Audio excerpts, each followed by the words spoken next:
여러분 안녕하십니까? 계속해서 대구 경북 소식 전해드립니다. 반기문 총장이 안동 하회마을을 찾은 자리에서 서해 선생의 나라 사랑 정신을 기리며 모두 나라 발전을 위해 나아가길 바란다고 말했는데요. 대권 도전을 의식한 말로도 해석되고 있습니다. 정동원 기자입니다. 반기문 총장이 하회마을 충효당을 찾았습니다. 충효당은 서해 유성룡 선생의 종가로 서해 선생은 임진왜란 때 이순신과 권유를 천거해 구국에 일조했던 인물입니다. 김관용 경북지사, 김광림 새누리당 정책위 의장 등 지역 유력 인사들을 만나 함께 점심을 먹고 기념 식수를 했습니다. 김관용 지사가 추천을 해가지고 본인이 말씀하시대. 대사리 대자도 안 나오고 정치 정자도 안 나오고. 반 총장은 충효당 방명록에 서해 선생의 조국에 대한 깊은 사랑과 투철한 사명감을 우리 모두 기어나가기를 빕니다라고 적었습니다. 그분의 아주 깊은 나라 사랑 정신이라든지 투철한 공직자 정신을 갖다 새로 기리면서 우리 모두 다 함께 나라의 발전을 위해서 함께 나가기를. 대권과 관련한 질문에는 즉답을 피했지만 서해 선생을 언급함으로써 대선 주자로서의 이미지를 강조하려는 것 아니냐는 해석이 나옵니다. 경북도청이 안동으로 옮겨간 이후 안동이 TK 중심지 중 한 곳이란 점에서 이번 방문이 충청권과 TK가 연대해 정권을 재창출하려는 포석이란 해석도 있습니다. 반 총장은 경북도청에도 들러 기념 식수를 한 뒤 경주로 이동해 내일 있을 UN NGO 컨퍼런스에 참석합니다. MBC 뉴스 정동원입니다. 사과 주산지로 유명했던 영천이 기후온난화로 주산지가 북쪽으로 이동하면서 유명세가 많이 떨어졌었는데요. 최근에 지역 기후에 맞는 신품종 사과를 새롭게 보급하면서 명성 회복에 나섰습니다. 이상원 기자가 보도합니다. 영천시 고경면의 한 사과 재배 농가. 이곳은 영천시가 조성한 국산 신품종 사과 아리수 시범 재배단지 가운데 한 곳으로 현재 과일 솎아내기 작업이 한창입니다. 아리수 품종은 9월 상순에 수확하는 사과로 영천같이 비교적 해발이 낮은 곳에서 오히려 색이 잘 나고 탄저병에도 강하다는 장점을 가지고 있습니다. 영천시는 아리수 품종은 모양이 좋고 단맛과 신맛이 조화를 이루고 저장 기간도 길다며 최근 가격 하락과 후지, 홍로 등 재배 품종 편중 현상으로 어려움을 겪고 있는 국내 사과 시장에도 도움이 될 것으로 기대하고 있습니다.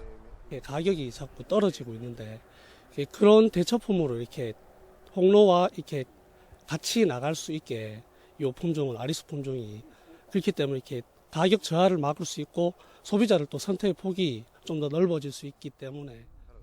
영천시는 아리수 품종 보급을 늘리고 재배기술 현장 컨설팅을 지속적으로 해 안정적 생산 기반을 마련해 나갈 계획입니다.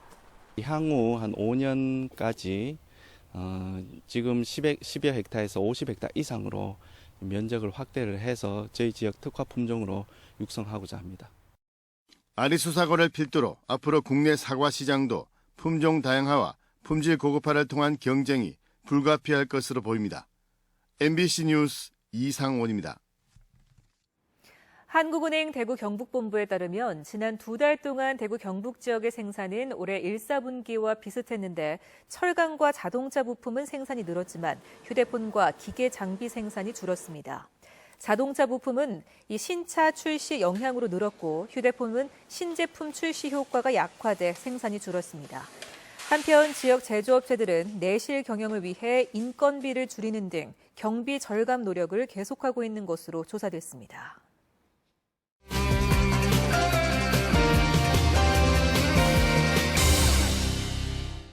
시청자와의 쌍방의 소통으로 만들어지는 뉴스 모바일 엠벤입니다. 엠벤 회원 정재열님은 중고차를 살 때 주의해야 할 점을 올려주셨는데요. 정재열님을 대구의 한 자동차 경매장에서 직접 만나 꼭 기억해야 될 점들을 들어봤습니다.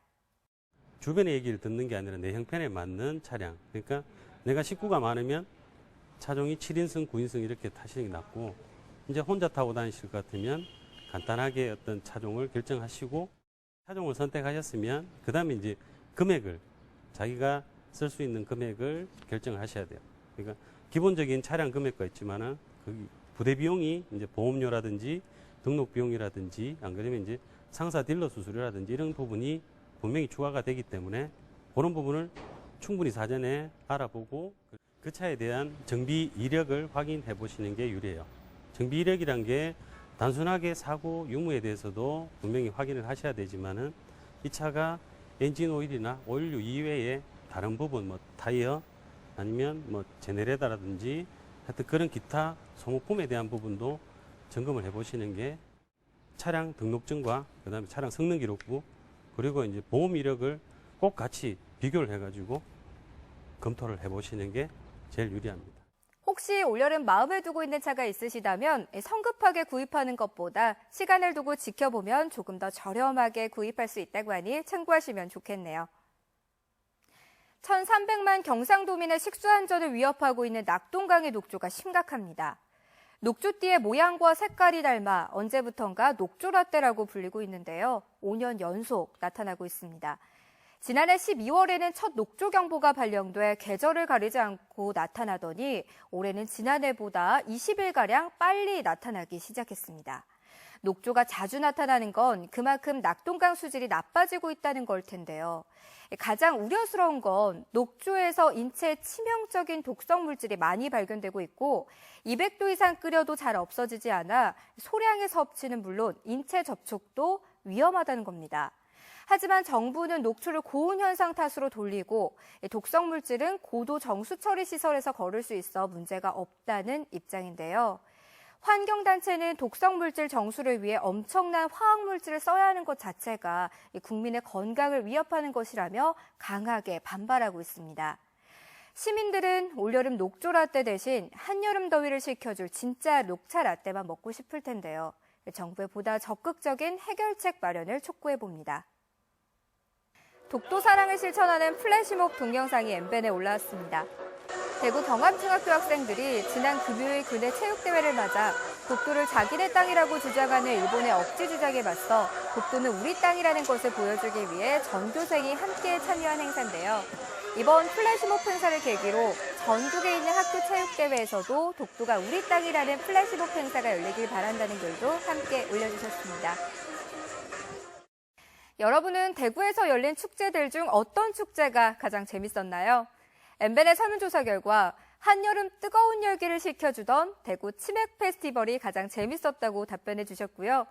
달구벌 축제부터 지금까지 이어져 온 컬러풀 대구 페스티벌, 그리고 뮤지컬의 고장 대구에서 열리는 대구 국제 뮤지컬 페스티벌과 오페라 축제가 그 뒤를 이었습니다. 다가오는 여름에도 우리 지역에서는 다양한 볼거리와 즐길거리가 가득한 축제가 기다리고 있으니까요. 함께 즐겨보시면 좋겠습니다. 모바일 MBN이었습니다. 프로축구 대구FC가 홈에서 펼쳐진 고양과의 맞대결에서 2대2 무승부를 거뒀습니다. 오늘 오후 대구 스타디움에서 펼쳐진 2016 K리그 챌린지 고양과의 시즌 두 번째 맞대결에서 대구는 박세진과 파울로의 득점으로 승기를 잡았지만 끝내 동점골을 허용하며 2대2 무승부를 기록해 승점 1점을 추가하는 데 그쳤습니다. 상위권 경쟁팀인 강원과 안산이 나란히 승리를 거두며 선두권과 승점 차이가 넉 점 차로 벌어진 대구FC는 오는 토요일 충주 원정에서 시즌 6번째 승리에 도전합니다. 국내 최대 반려동물 관련 전시회인 대구 펫쇼가 대구 엑스코에서 열렸습니다. 대구시와 한국펫사료협회가 주최하고 대구시 수의사회가 주관한 펫쇼에서는 국내외 반려동물 관련 업체 90개가 500여 개 부스를 마련해 반려견 미용 서비스와 훈련 시범 등을 펼쳐보였고 반려동물 멀티쇼와 국제 캣쇼 같은 다양한 부대 행사도 열렸습니다. 포항 영일대 해수욕장이 다음 달 7일 경북에서 가장 먼저 문을 엽니다. 구룡포, 도구, 칠포, 월포, 화진 등 5개 지정 해수욕장은 다음 달 27일에 개장해 8월 23일까지 운영합니다. 포항시는 해수욕장별로 바다시청과 바다보건소를 설치하고 안전요원과 해상구조대를 배치해 신속한 구조와 안전사고 예방에 나서는 한편 경찰과 해경은 피서객 안전을 위해 야간 순찰을 강화하기로 했습니다. 또 올여름 포항을 찾는 피서객이 400만 명을 웃돌 것으로 보고 샤워장과 음수대, 화장실 등 편의시설도 늘리기로 했습니다. 전국 농민회 총연맹 경북도지회 등 대구 경북 시민사회 노동단체들은 모레 옛 경북도청 앞에서 집회를 열고 지난해 11월 집회에 참여했다가 경찰의 물대포에 맞아 쓰러진 백남기 농민 사건의 진상규명을 위한 국회 청문회 실시를 촉구할 예정입니다. 이들은 백남기 씨 사건과 관련해 공권력의 부당한 폭력을 규탄하고 제대로 된 진상규명과 대통령의 사과, 관련 책임자의 처벌을 요구하고 있습니다.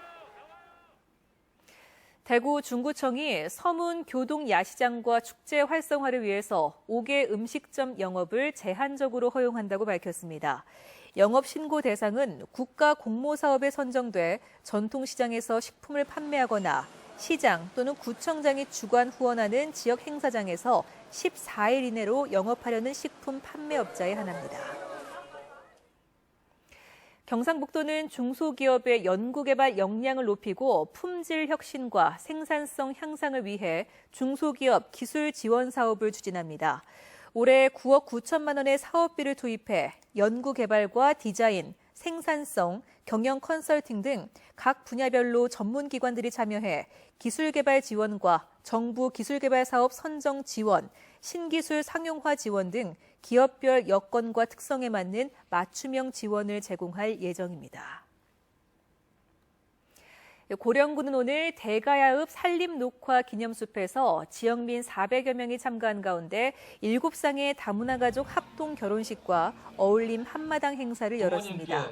고령군은 지난 2009년부터 다문화 가족 합동 결혼식을 열고 있는데 현재 베트남, 중국, 캄보디아 등 다문화 가족 260여 명이 살고 있습니다. 대구 텍스타일 컴플렉스 섬유박물관이 문을 연 지 1년이 된 가운데 섬유박물관에 따르면 1년 누적 방문객 수를 10만 명으로 예상했지만 지난 1년 동안 방문객은 약 6만 명으로 예상치의 60%에 불과했습니다. 섬유박물관은 비교적 외진 곳에 위치해 있고 홍보가 부족하기 때문으로 원인을 분석하면서 많은 사람들이 박물관을 찾도록 노력하겠다고 밝혔습니다. 대구 경북 소식이었습니다.